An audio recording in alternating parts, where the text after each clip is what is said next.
बकरी पत्ती ही खाती है, गाय घास ही खाएगी, ये शाकाहारी प्राणी है। इनको लाख कोशिश करो ये मांस खा ले, भूखे मर जाएंगे, लेकिन मांस में इतनी अकल तो जानवर में भी है। आदमी तुझे क्या हो गया है, तू अंडे भी खाता है, तू मछली भी खाता है, तू मांस भी खाता है। विचार करिए क्या हो गया आदमी की बुद्धि को।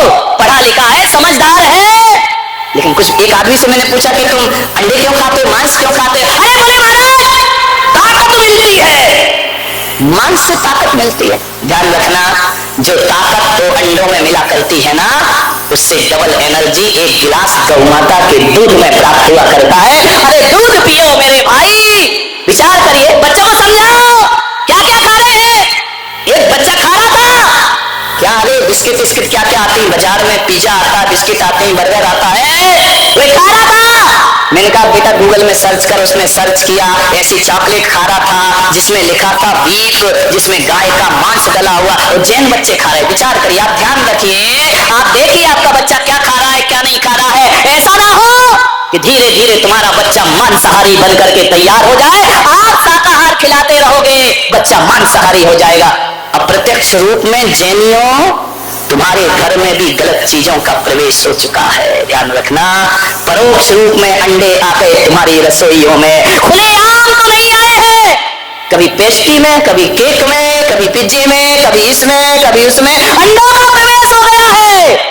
और एक बार तुम्हारे रसोई घर में अंडे आ गए तो उसे निकालना बहुत मुश्किल का काम हो जाया करता है। समय रहते हमें इसके खिलाफ एक मोर्चा तैयार करना है मेरे भाई। सोचना क्या ताकत मिलती है उससे। भगवान ने हर पार्ट के लिए एक एक वनस्पति का आविष्कार किया है। कभी अखरोट देखना, अखरोट देखा है, उसका छिलका निकाल के उस अखरोट में जो रेखाएं बनी है और जिस तरह से वो बना है, अखरोट को देखो या अपनी खोपड़ी को देखो, एक से बनते हैं, ध्यान रखना। आदमी की खोपड़ी भी अंदर से ऐसी है जैसा अखरोट है। इसका मतलब ईश्वर कहता है कि यदि सिर संबंधी कोई तकलीफ हो तो अखरोट खाओ मेरे भाई, तुम्हारे जीवन में बच्चों को समझाइए। आलू खा रहे हैं, अंडे खा रहे हैं, आलू खाओगे तो भालू जैसे तो चलोगे मेरे भाई।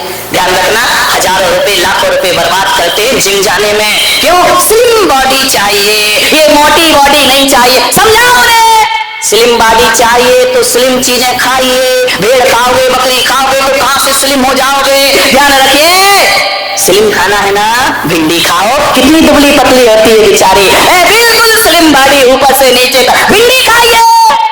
लाल गाल करना है, लाल पाउडर मत लगाओ, लाल टमाटर लाल एप्पल खाइए, गाल लाल लाल।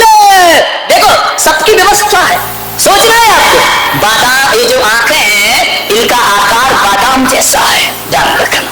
देखो तो भगवान की कारीगरी तो देखो, आंखें किसके समान है, बादाम जैसी। आंखों की तकलीफ हो, बादाम खाओ मेरे भाई, आंखों में रोशनी आ जाएगी। काजू, दो काजू को ऐसा करो तो कान बन जाते हैं, ध्यान रखना।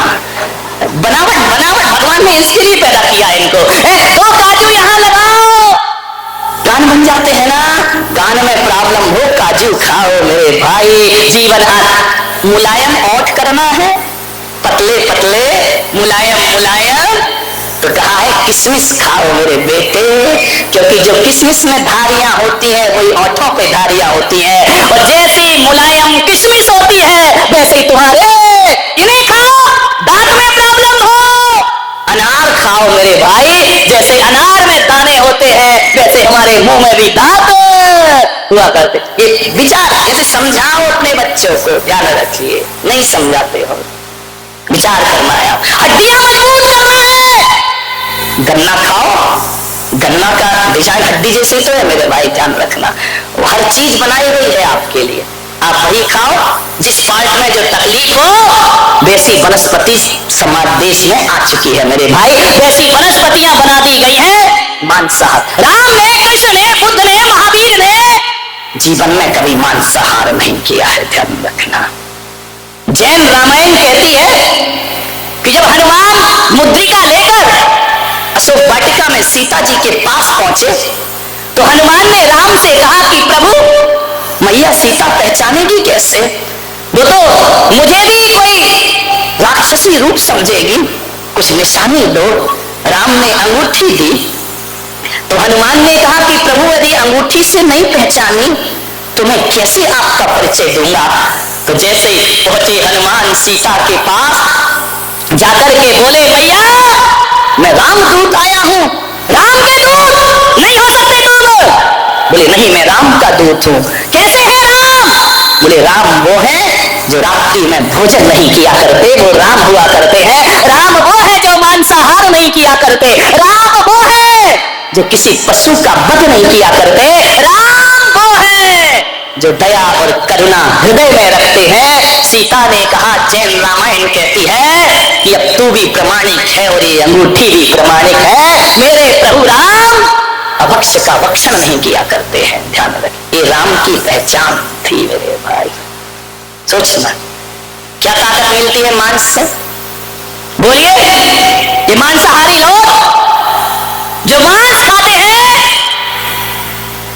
10 सीढ़ी नहीं चढ़ पाते हैं। ऐसा धोकनी सा चलता है सीना जैसे लोहार की धोकनी चलती। हे महाराज अब नहीं चढ़ा जाता, कितने ऊपर रुके हो। ध्यान रखिए, मांसाहारियों का काम है, ध्यान रखना। ये मांसाहारियों की सांस फूल जाती है, शरीर नहीं चलता है। शाकाहार की ताकत क्या है ये मुझ पुलक सागर से पूछना। 24 घंटे में एक बार खाता हूँ और 20 किलोमीटर चलने की ताकत रखा करता हूँ। इससे बड़ी क्या ताकत होगी? कौन कहता है कि खाने पीने से ताकत मिला करती है? मान्यवर, मांसाहार से ताकत। यदि मांसाहारियों को मैं चुनौती देता हूँ, आओ मेरे साथ रहो, चलो। मांसाहारी में कितनी भी ताकत हो, बाल उखाड़ने की ताकत है। बोलो, ये शाकाहारियों की ताकत है मेरे भाई, ध्यान रखिए। ये शाकाहारी ही नहीं, शुद्ध भोजन की ताकत है कि गर्मी भी सहते हैं, बरसात भी सहते हैं, ठंड भी सहते हैं और हर हाल में आनंदित रहा करते हैं। ये ताकत मांसाहारियों को नहीं मिला करती है। एक बात बताओ, जब भी ताकत की बात आती है तो लाइन पावर बोला जाता है या हॉर्स पावर बोला जाता है? बोलो, शेर की ताकत नहीं बोले, किसकी ताकत? हॉर्स। हॉर्स माने घोड़ा। शाकाहारी है या मांसाहारी है? बताओ मेरे भाई। घोड़ा शाकाहारी है और जब भी ताकत चाहिए किसी बच्चे को तो हॉर्स पावर प्राप्त करना चाहता है। घोड़े जैसी ताकत चाहिए मुझे, शेर जैसी नहीं चाहिए, कुत्ते जैसी नहीं चाहिए, घोड़े जैसी। घोड़ा कैसा है? शाकाहारी। हाथी कितना विशालकाय है, शाकाहारी है या मांसाहारी? शाकाहारी मेरे भाई। हाथी पर जब भी शेर अटैक करता है ना तो कितना भी बड़ा बहादुर और राजा क्यों ना हो, हाथी के सामने से मुकाबला नहीं कर सकता। जब भी वार करता है तो पीछे से वार किया करता है। और ये शाकाहारी होते हैं जो सामने से मुकाबला करने को तैयार रहा। ये शाकाहार की ताकत है, ध्यान रख। मांसाहारी नहीं कर सकते। मांसाहारी के अंदर छल होता है, कपट होता है, वह शिकार छल से करते हैं। बिल्ली दबे पांव बैठती है, चूहा देखती है तो धीरे धीरे पांव उठाती है, ये छल है उसके अंदर। ये मांसाहार ने दिया है मान्यवर। ताकत तो शाकाहार में है। आप बताओ, सुबह सुबह आप रामदेव बाबा का योगा करते हैं, एक्सरसाइज करते हैं, उसके बाद कहते हैं एक्चुअली ताकत चाहिए, रात को चने भिगो दो।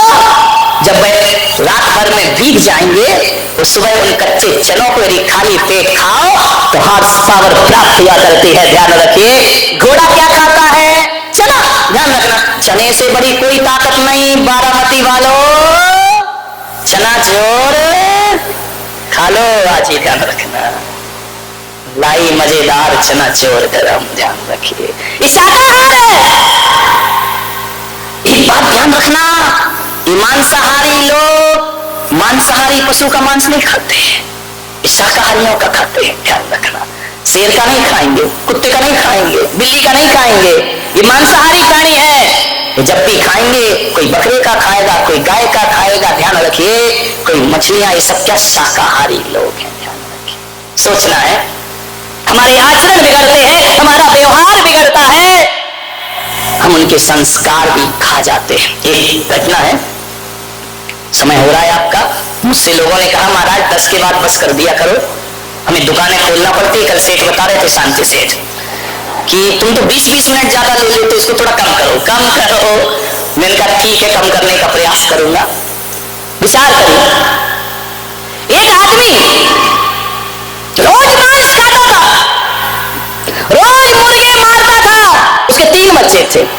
पहला बच्चा 3 साल का, दूसरा बच्चा 2 साल का, तीसरा बच्चा 6 महीने का। जब उन बच्चों ने देखा कि मेरा बाप रोज मुर्गा मारता है, एक दिन बाप कहीं चला गया तो वो सोचा कि अब छोटे बच्चे को क्या जाने, वो समझे कि कोई खेल होगा, कोई गेम होगा। मेरा बाप रोज काटता है, मुर्गा चीखता है, बाप हंसता है, अट्ठास करता है बाप, उसकी एक एक चीख पर आनंद मनाता है मेरा बाप। तो वो समझा ये हंस रहा है तो कोई खेल होगा। एक दिन वो बाहर चला गया, मुर्गा घर में आया नहीं। बड़े 3 साल के बच्चे ने सोचा कि यार आज तो पापा का खेल खेलते हैं, वहीं रखी थी उसके मारने की, क्या बोलते जो भी ऐसी बातें क्यों मुंह पे लाऊं मैं। विचार करिए, जो छुरी रखी थी मारने की, ध्यान रखना। उसने कहा चलो बच्चे, छोटे भाई से कहा अपन खेल खेलते हैं। 2 साल के बच्चे को लिटा दिया, एक पैर पे पैर रखा, माथे पे हाथ रखा और एक छुरी से अपने भाई का गला काट दिया। वो कह रहा है पापा ऐसे ही तो मुर्गे मुर्गे का खेल खेलते हैं, हम भी यही के। बच्चा चीखा, बचाओ मुझे, रोने लगा बच्चा। माँ तब में छोटे बच्चे को नहला रही थी, उसने बच्चे की चीख सुनी, बच्चे को फेंकी, अंदर गई। जैसे ही अंदर गई, लहूलुहान है बेटा। ये खेल, ध्यान रखना, एक अभिशाप है उन जानवरों के। बड़े बच्चे ने देखा मुझे माँ मारेगी, फेंक के चाकू जोर से भागा। जैसे ही भागा तो छत पर बाउंड्री नहीं बनी थी, इतनी तेज भागा, नीचे गिरा, प्राण पखेरु उड़ गए। जो बच्चा कटा था उसके प्राण निकल गए। माँ देख करके बेहोश हो गई, ये क्या हुआ, मेरे दोनों बच्चे खत्म हो गए। लौट करके हो बेहोश होने के बाद जब होश आया, तब में आकर के देखती है तो 6 महीने का बच्चा भी पानी में शांत पड़ा हुआ है, उसके भी प्राण निकल गए। मेरे भाई ध्यान रखना, अरे काश इन घरों में करुणा और प्रेम के संदेश होते, करुणा और प्रेम का व्यवहार होता। अरे आज उसको बहुत रोना आया, उसने कहा मैं तीनों बच्चों के लिए रो रहा हूं। भीतर से मुर्गी चिल्लाई तो 3 के लिए रो रहा, मैं कितनों के लिए रोई होंगी। ध्यान रखना, आज तेरे बच्चे मरे तो तुझे कष्ट हो रहा है, मेरे बच्चे तूने रोज मारे हैं मेरे सामने। ध्यान रखिए, कर्म फल तो प्राप्त। एक बकरी को एक पंडित काट रहा था, बलि दे रहा था देवी के लिए, बलि चढ़ा रहा था। बकरी को सजाया, श्रृंगार किया, माला पहनाई, तलवार उठाई और जैसे ही तलवार उठाई बकरी जोर से हंसी।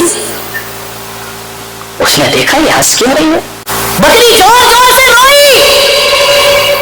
उसने पूछा कि तू हंसी क्यों, तू रोई क्यों?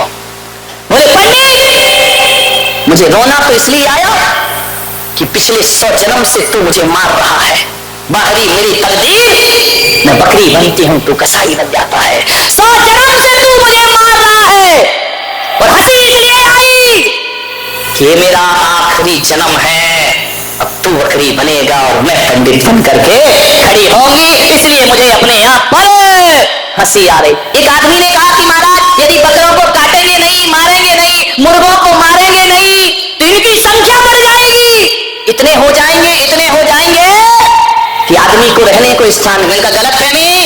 एक बात बताइए, बकरे क्यों बढ़ रहे हैं दुनिया में, मुर्गे क्यों बढ़ रहे हैं दुनिया में, बताओ क्यों बढ़ रहे हैं? और दूसरे प्राणी क्यों? जो काटे और मारे जाते हैं ना, उनकी ही संख्या बढ़ती है, और जो काटे मारे नहीं जाते, मेरे देश से टाइगर कम हो रहा है, मेरे देश से शेर कम हो रहा है, मेरे देश से चीते कम हो रहे हैं। क्यों हो रहे? कब इनको तो कोई नहीं मार के खाता ना, फिर भी इनकी संख्या कम रही है, और जिसे मार के खा रहे उसकी संख्या बढ़ रही है। इसका मतलब ये है कर्म चक्र चल रहा है, आज तुम मारोगे, कल वो तुम्हें मारने को तैयार खड़े रहे। इसलिए जो खाया जाता है उसकी संख्या बढ़ती है। ध्यान